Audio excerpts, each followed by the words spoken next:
As I say, it's hard to depart from your origins. And this is my origin. I come originally from Chile, this crazy land at the edge of the Pacific in South America.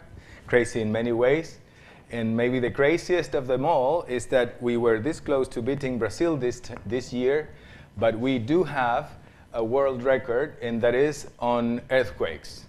It's not clear, but it's clear enough that it was above 9 degrees Richter, the earthquake of 1960, that hit the charts and made it to be the biggest ever registered. In 2010, we had another top 5 in the south of Chile, in Concepcion, also southern city just as Valdivia is, that made it 8.8. For you who are also a earthquake-prone country, more or less know that the magnitude of these events is really beyond imagination, and you can only live to understand and to tell what it is like. So I trust your own experiences help you to follow this argument. What this means in the particular case of Chile, and this is where we departed from, is that the earthquakes, well, obviously destroy architecture.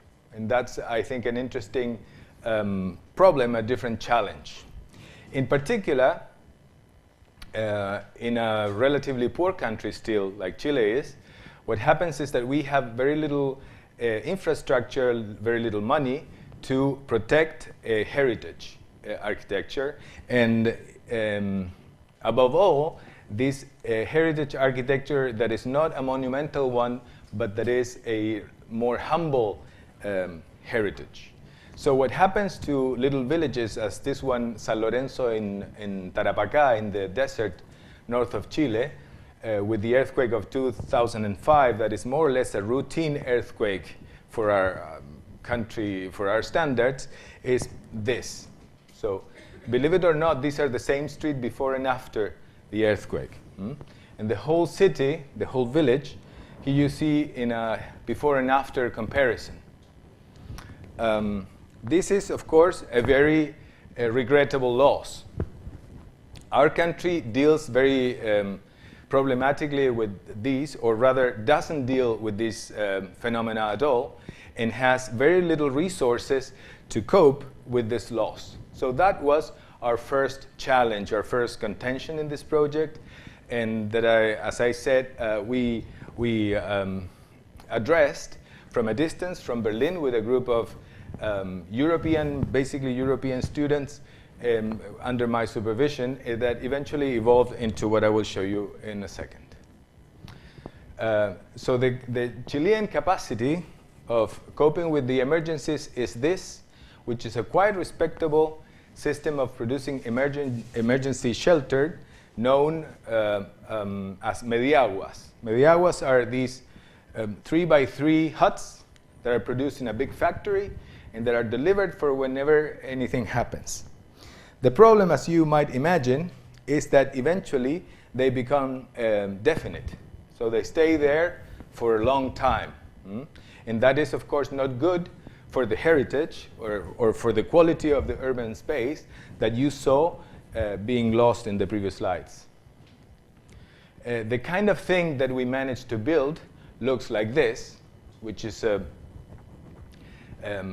factory-made brick reinforced masonry that has a number of environmental problems in that climate that you can see in the back, which is an absolute desert, that is centrally designed in Santiago, which is the capital where everything goes, but unfortunately doesn't fit at all to this context, doesn't fit at all, has no response for the heritage qualities that we could recognize, if you agree with me in the previous slides. And the worst, don't even cope with the earthquakes, as you can see here too. So they do basically little more than nothing. Of course, people are very happy with these things. This is what everyone wants. I lived in a house like this when I was a kid, and I couldn't complain. But of course, in terms of architectural, let's say, development and cultural persistence of a certain set of values and interests, it's very problematic. So coming to the earthquake of 2010, as I tell you, I think it's important not to forget that this is a catastrophe that goes well beyond the material loss and has a big impact in the life of many. Sometimes I regret showing these slides because they're a bit sort of, let's say, could be disturbing for someone. But I think at the same time it's important not to lose measure that thousands of people die sometimes in these events, not in Chile, because fortunately we have a very strong engineering culture that helps us to cope with these in a very acceptable way. Nevertheless, the losses are not only limited to the architectural interests, let's say, but involve the society as a whole.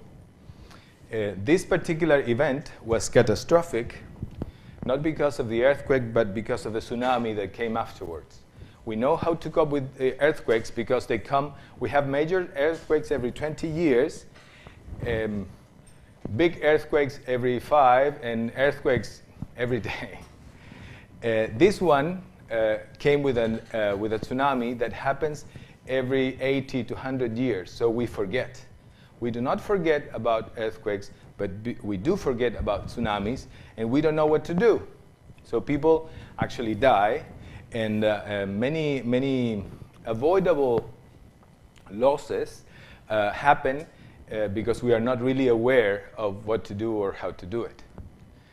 Here you can see the seashore of Iloca, a very commonplace example that was washed away by this big wave that went all the way across the Pacific to Japan, where it didn't do this, of course, but did hit the shore of Chile, that is a very oceanic country, if you will, very harshly. Our problem was slightly off the coast. Here you can see a little forest, and this village is right behind, protected by this hill and forests from the sea. So fortunately, we didn't cope with this a major catastrophe as a tsunami is, but we did cope, or we did have in this case, Chanco is called the village. The problem is with the earthquake that I showed you before. In a cooperation with my former university in Santiago, the Catholic University of Chile, we ended up working here as part of a task force deployed by many universities in the country to help, let's say, basically. Fortunately, as architects, we have a little more specific help to provide, and our contribution can be more than just pulling out rubble, but can be a bit more disciplinary. From Berlin, we added our team of European students to come and see what to do in this town. This is Chanco before and after, in a heritage protected area in Chile called Zona Típica. And here you can see what the earthquake did to these basically one-story high, adobe-built houses with clay roofs, corridors, etc. A vast destruction. The characteristics of the town, why it was designated typical area or heritage protected, are these, as I say, these materials that have very good environmental properties and belong to a very important tradition of the countryside in Chile, and these beautiful corridors protecting them from the sun, together with the nice mass of the walls that provides inertia for the inside to be fresh in the summer, warm in the winter, etc., etc. A number of qualities that unfortunately were destroyed like this by the earthquake, but not only by the earthquake, but also because of the rush of doing something afterwards. The companies, this is a forest area, the companies brought or lended machinery to the state so that people could demolish and get the rubble away. This in a rush of 1 or 2 weeks after the evaluation of the firemen that is depicted here. I've been told that in Italy it's exactly the same thing. Vigili del Fuoco go and say this yes, this no. I have met the firemen in Italy, and I can tell you they are really skilled and well prepared compared to our volunteer firemen. But the logic is the same. The rush, and this is a bulldozer, let's say, strategy for getting rubble away. It's against this. This, of course, based on a uncertain evaluation, might mean that you may demolish something that didn't really need to be demolished. That you could take a little time, think it over, and then do something else. But there's this big media mobilization and show, we could say, where everyone helps, etc., also the universities, that leads and presses for action. And this action is sometimes, of course, mistaken too. Here, a couple of facades. You see, it's nothing so monumental or famous compared to, well, many other heritage areas that you might know. But it's the only thing we have. We need to take care of this. And unfortunately, our regulation is very conservative in the worst sense. So they're very formalistic and very, let's say, far from reality. There's no investment on behalf of the state. There's only requirements. So if you own a protected property, you have a big burden, and no one pays you a dime to do something about it. So what happens is then that this destruction remains, and no alternatives are seen. The alternative we sought for was, as I said at the beginning, the alternatives we sought for were based on the documentation of this heritage that we conducted with a group of students coming to the places. Here you can see how these facades and buildings and corridors were configured. It was this was all very late, a year or two after the earthquake happened. And that was good because then we didn't have so much pressure. Since we were coming from Germany, we could do things. This is a view of what one of these corridors is like. This doesn't exist anymore. Even if we went there, documented everything, there's actually very little you can do. The rain washed it away because of the structural damages, and this corridor has been lost. Unfortunately, I don't have an image of this, but you can take my word for it. Some awareness does exist, but it's not enough to stop or change the situation. And here, as I told you before, the kind of image that leads the reconstruction based on a very efficient housing provision system that is a model for many other countries, but that does very little more than this, that, as you can imagine or as you can see, doesn't have too much to do with heritage. Because the system works, it's the only thing we can mobilize to reconstruct. So this is what we built. Because we're very practical and efficient people, little more than these little houses. So the cycle is then the destruction, the original, let's say, corridor, the destruction, the MIAW, and the reconstruction. That's all you can expect. And we were trying to problematize this and go a bit further by asking ourselves, what if we rescue these materials, pick them up one by one, brick by brick, tile by tile, and build something new out of that? And this is our test that we have pursued in the case of Chanco and later in the case of Haiti that I will try to show you if time allows. That's a dump yard where all these adobe houses finished after the bulldozer took them here. Paradoxically, the dump yard is inside the heritage zone, but since it's a dump yard, it's not protected. This is what the houses look like when they're torn down. Of course, you can do some, let's say, preventive measures of structural reinforcement, but budgets don't allow in these little villages. But we did see the potential of then reusing the materials. This is one house where the owners themselves, or the people, took the tiles down with the expectation of repairing the roof as it previously was. And we thought, well, maybe that way. We looked for the materials that were actually stored around. I have also seen this storage in L'Aquila, where we visited with Andrea and other colleagues. So it's a standard also pattern of keeping them. What to do with them is, of course, not so clear necessarily, or at least not in our case. As you see, the MIAWs are waiting there, ready to take over.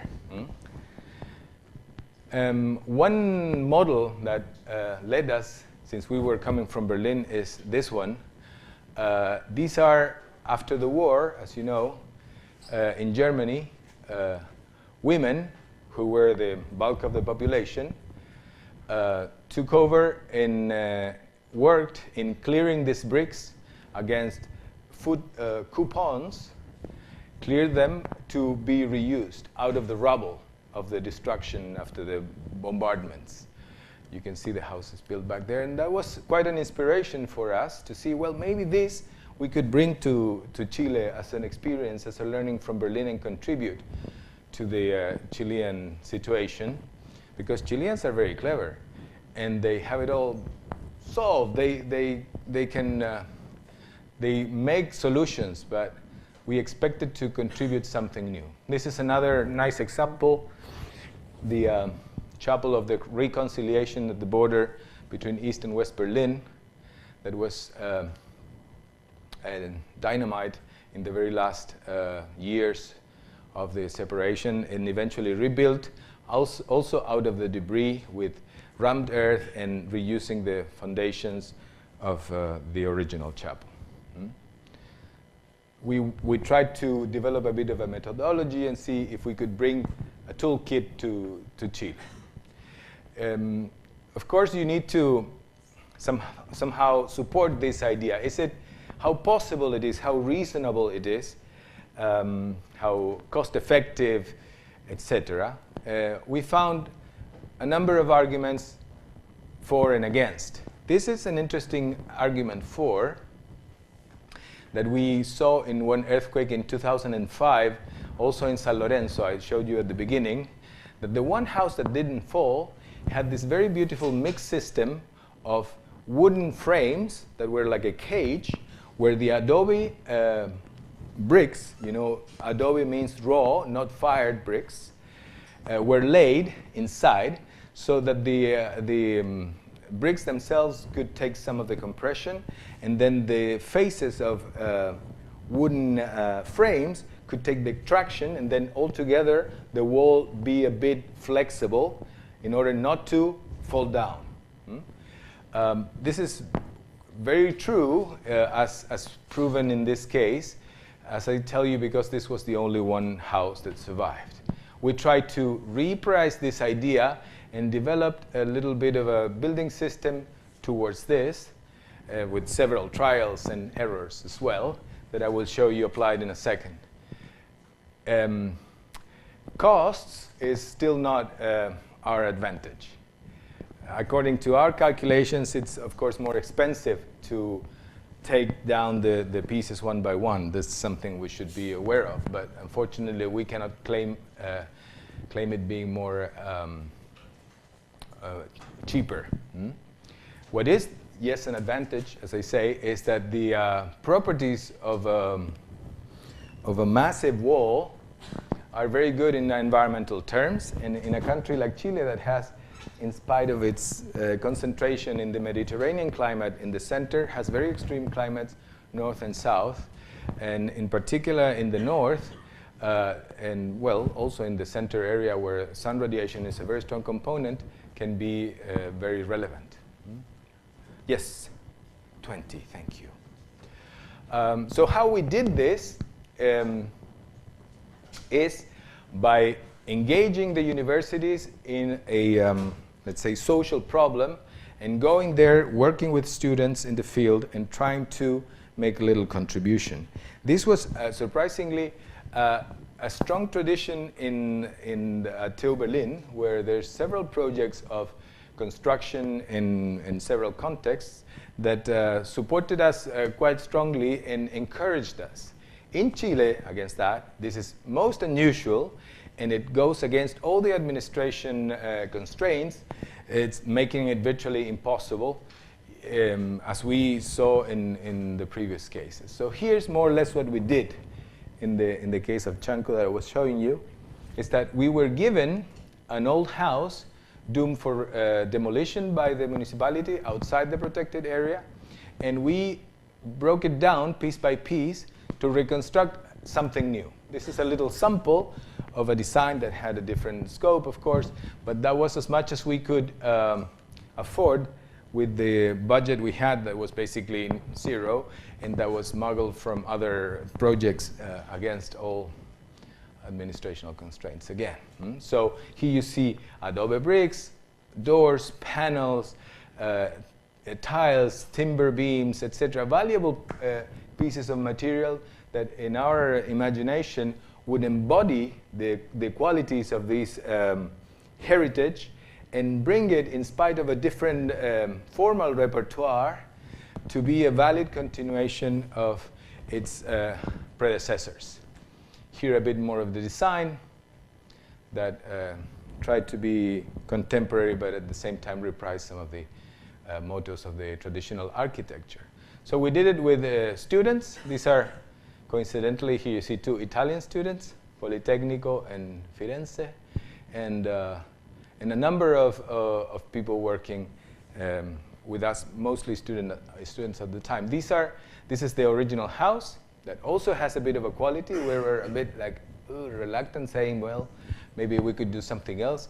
But the house was going to be demolished anyway, so we did take it down. It had a number of problems anyways. And the work was very intensive, very, let's say, time-consuming. Oops, this you already saw. And led us to construct this little prototype elsewhere.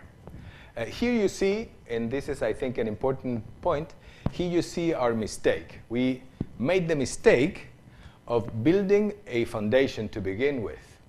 After we dig all this out, after we revolved the cement, poured it inside, and finished finally the foundation, we realized we shouldn't have have built any foundation.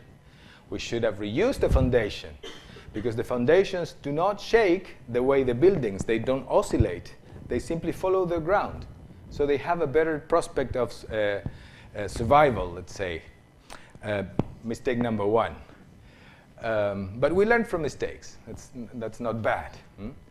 Nevertheless, in spite of the mistakes, we went on and built our samples of what I was telling you. Here you see the cage of, this is a mishmash of structures, etc. I know, but it's like a little bit like a prototype where you can see that the argument against the Chilean regulations was that this is a timber construction rather than adobe one. I will speed up because otherwise I won't come to anything new. Here you see the development of the house, the reuse of the combination of timber and adobe in a different way, the little ants working there.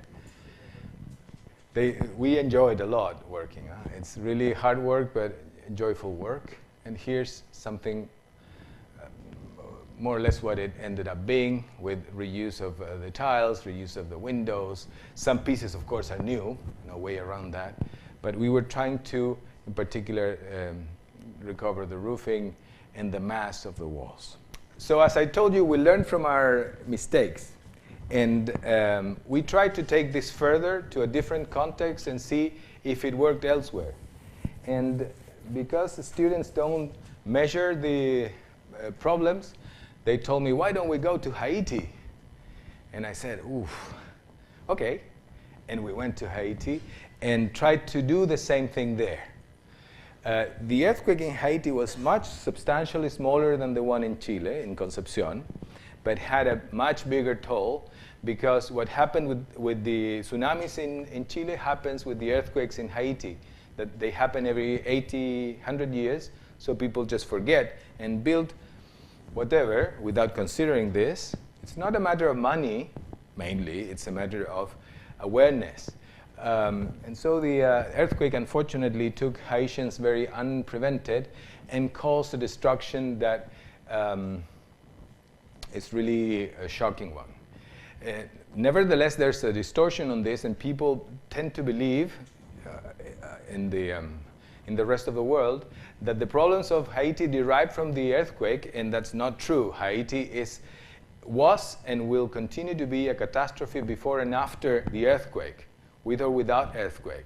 This is an aggravating thing, but they also have tornadoes, dictators, other things that, continue to spoil the country one way or the other. Not that we didn't have any dictators, but it's not only due to the earthquake, but the destruction of this sort. Fortunately, we didn't see in Chile. Unfortunately, we saw in Port-au-Prince, basically. The center of the city continues to be like a bombarded place. On top of the destruction, and there's been vandalization, and because of the informality that prevails, basically all the blocks in downtown Port-au-Prince are today burned and empty, and everything happens in the streets. It's very problematic. It's even a bit dangerous. Here's a nice cartoon that more or less builds an irony of what Haitians can at best expect after the reconstruction. I'll skip a bit of this. We went there and tried to see what were the potentials, and we found some beautiful possibilities in the imagination of the population of how to use and reuse this demolition material.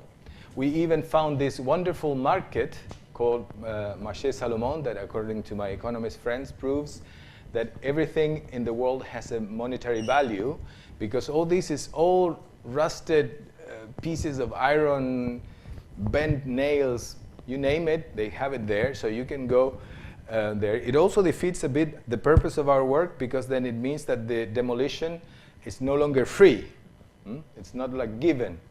It has a price already. But well, it's organized in this market that has the street of the steel, the street of the gypsum, the street of the toilets, the street. It's a very nice place, all in the streets. Wonderful country, Haiti. So what we did then is that we identified, with the help of Google Earth before even going, that the houses look like this. And we mapped these little footprints of what was left. So our challenge is, because we had learned from Chanco that what we didn't have to do was to build a foundation, our challenge was to reuse the foundations. That was the principle of this new project, building on the previous. And this, I guess, is where I begin showing you something new, I hope, compared to what we showed 2 years ago. So this is, you see, the situation of many houses around the country that are built. You know that concrete blocks are not a very good building system in structural terms. To make it good, you need, against earthquakes, you need to frame them in reinforced concrete pillars and beams, and if you do so, it ceases to be cheap, right? So it's no longer so cheap to build them with the proper reinforcements. So what Haitians tend to do is to just build with the blocks without the reinforcements. We tried to then develop a strategy out of this and propose a little project for one more or less hypothetical location of reusing these half or ruined houses, and that was awarded a prize, into something new. That was very ambitious. There's always a big leapfrog between your competition design and your reality, as we would eventually see. But this is the guiding image that led us to work there. And this year, I'm just coming back last Wednesday, we began to work on the development of this project in a more concrete and specific context, trying to also cope with mistake number 2 that we made in Chanco, that was not working with the community. We went there as Europeans, not me, but well, everyone else, and worked with, without the communities. We worked with the local administration, but that's not the same thing. And our project remained a bit isolated. It didn't have much of an impact in Chanco. We could say that we learned, etc., and of course it was a great experience, but it didn't make any impact as we expected. We thought, well, we're bringing here, you know, gunpowder, and this is going to make a change. It didn't. Maybe later, I don't know. But in this case, we intended, in spite of these technical drawings, we intended to work with the community. Here you can see how we tried to articulate a new wooden module on top of these ruined places, trying to, let's say, find the relevance and interest of these ruins. And we found a location where what we had been doing or imagining or designing happened, and brought it there at the edge of the city in this semi-rural area called Croix-Bouquier. There's several villages where a number of houses were built a few years ago after this model with the support of an NGO by means of self-construction. So with this footprint, these little houses were built between 2006 and 2009. The NGO would come and give the materials, and the families would build. They were supposed to hire someone who knew about building, and to do that and to fulfill the requirement, unfortunately, the families would sell the materials to pay the workers. So the houses didn't really have all the steel they needed and lost cement, etc., etc. So it ended up being a not very successful thing, which led to the destruction of many of these houses in the earthquake too, with less of a damage, less of a death toll, but nevertheless with the loss of this big effort of families and NGOs altogether. So this is what the houses look still today, and this is what we took over as a challenge. We're talking here about poor people that live with under $1 a day. And they have a very modest economy. The only advantage is that they live at the edge of the countryside, so they can get free spinach, and they have water, which is a luxury in Haiti. I can tell you, I've been having showers with a cup for 2 months. A shower is a luxury in Haiti. Electricity is a luxury in Haiti. Well, among other things. Here's our work. There's the spinaches. Here's our work with the community we documented 136 houses of this kind, and we began the intervention in them by characterizing the damages and beginning with the repairs. What we could do then here is a bit far from what we had hoped to do in the design. So far we have built I think 9 out of 30 houses. By the end of the year, we should have completed the other 20-something. And to do so, we avoided the self-construction model. This is a completely collapsed house. And created a cooperative. This is kind of strange maybe for an architect, but we thought it would be very critical to have the skilled task force that could be actually able to build the houses properly.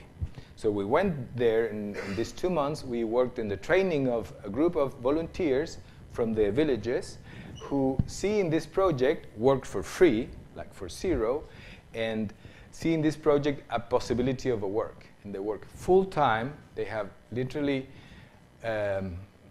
well, something close to nothing to eat, and they work for free because we have managed to convince them that maybe this is a possibility for the future.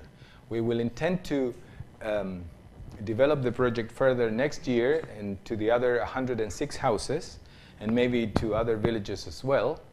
But so far we are working with 130. So here's our early stages of capacity building, thank you, where we were working with the cooperative, with the families with the volunteers that are no longer students. We are developing this into a little bit of a foundation, and it's becoming an NGO in its own right. The cultural gap is a big thing. We have learned to live with it, not to cope with it, let's say. The enthusiasm is great, and we are really happy and proud that the local cooperative members have engaged. Here's the actual construction work in the same vein, except that we have less space for our architectural speculation and a bit more of an obligation with the contingencies of each house. Here you see some of the repairs being made. We hope in the next 20 houses to be able to develop our ideas a bit further, but so far we have to admit that our capacities have led us barely to repair and reconstruct the houses. This little thing here in wood is already an achievement. In Haiti they build blocks there, and they don't trust wood because it's supposed to be unsafe. After we build this, and this is very interesting, everyone now wants one of these timpani.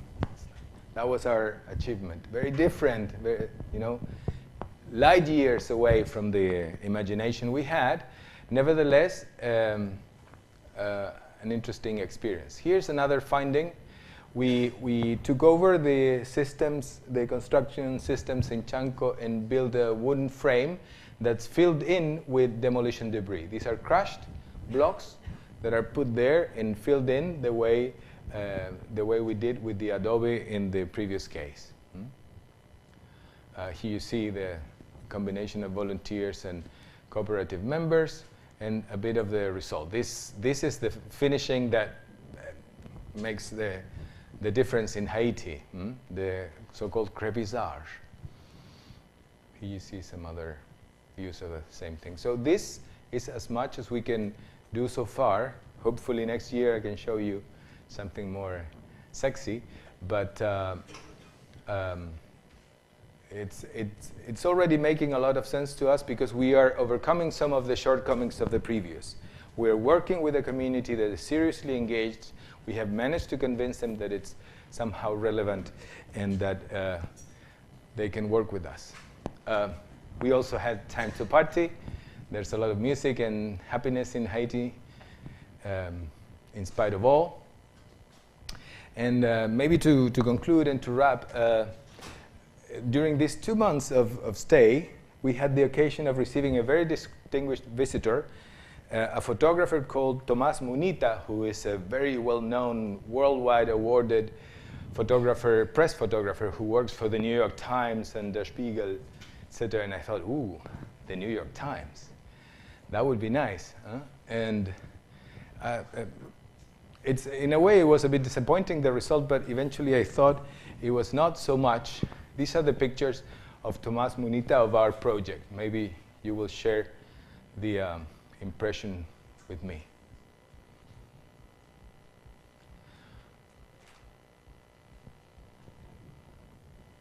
It's the eye of the artist, I thought. He will tune in with architecture, but of course, not at all. He tuned in with the people. And what first discouraged me, in the end, ended up being a compliment, that somehow we managed to work with this spirit, and when this outsider came and looked at our project, he saw not the walls that we repaired and the houses that we intended to build and the systems that we had recovered so carefully and successfully, but with the life of the locals and the hope of these communities that we hope to support ourselves. Thank you very much.